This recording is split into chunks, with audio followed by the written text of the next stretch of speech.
नमस्कार दोस्तों, मैं डॉक्टर सुप्रीत डॉक्टर हेल्थ से आपका स्वागत करता हूं।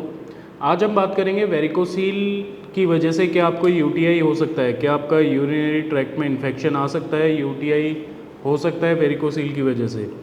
तो ऐसा कोई डायरेक्ट या कोई 100% नहीं बोल सकते कि आपको यूटीआई की प्रॉब्लम वेरिकोसील की वजह से हो, बट कुछ रेयरेस्ट चांसेस हो सकते हैं, कुछ 1 या 2% हो सकता है कि आपको वेरिकोसील की वजह से यूटीआई हो, जिसके पीछे का कॉज ये हो सकता है कि अगर आपका जो वेरिकोसील है वो अगर किसी इंजरी की वजह से या किसी चोट लगने की वजह से या आपके अंडकोश में किसी तरह की कोई माइनर या मेजर इंजरी हुई है जिसकी वजह से आपके वेन्स में डायलिटेशन आया है या फिर कोई प्रेशर आया है, उसकी वजह से वहाँ पे कोई इन्फेक्शन डेवलप हुआ है, जो कि एक कॉज हो सकता है आपके यूटीआई का।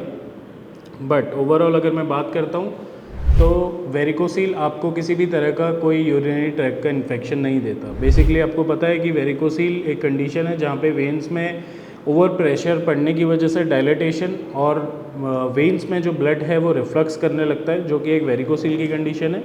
और साथ ही साथ जो यूटीआई है वो यूरिनरी ट्रैक्ट में किसी भी तरह के इन्फेक्शन की वजह से। अब उसके पीछे के कॉजेज़ क्या हो सकते हैं? यूटीआई के पीछे के काफ़ी सारे कॉजेज़ हो सकते हैं, जैसे कि आप सेक्सुअल एक्टिविटी में अगर आप इन्वॉल्व हैं, वहाँ पे आप देख सकते हैं कि आपको अपने फीमेल पार्टनर से मिल सकता है कोई किसी भी तरह का कोई बैक्टीरियल इन्फेक्शन।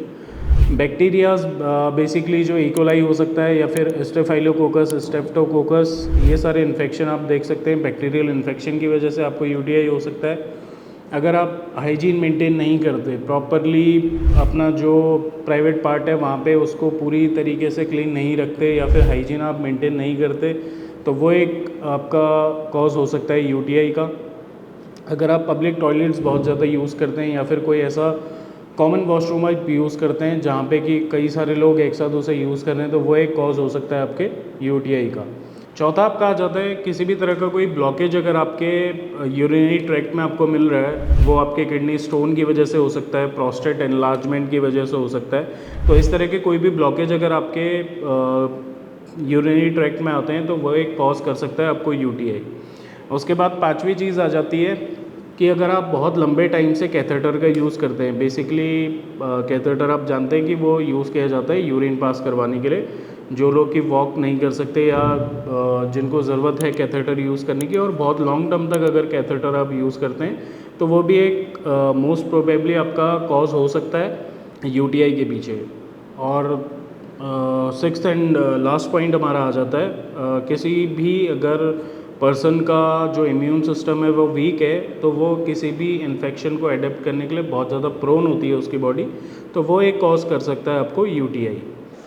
तो ये सारे जो पॉइंट्स थे मैंने आपको बताए, ये आपके यूटीआई के लिए कॉज कर सकते हैं। तो इन सब चीज़ों को आपको ध्यान रखना है अगर आप चाहते हैं कि किसी भी तरह का इन्फेक्शन आपके यूरिनरी ट्रैक्ट में ना हो। तो अगर आप यूटीआई या फिर वेरिकोसील जैसी कंडीशन से सफ़र कर रहे हैं तो नीचे दिए गए नंबर्स पे आप मेरी टीम से बात कर सकते हैं और एक सही सॉल्यूशन ले सकते हैं। नमस्कार।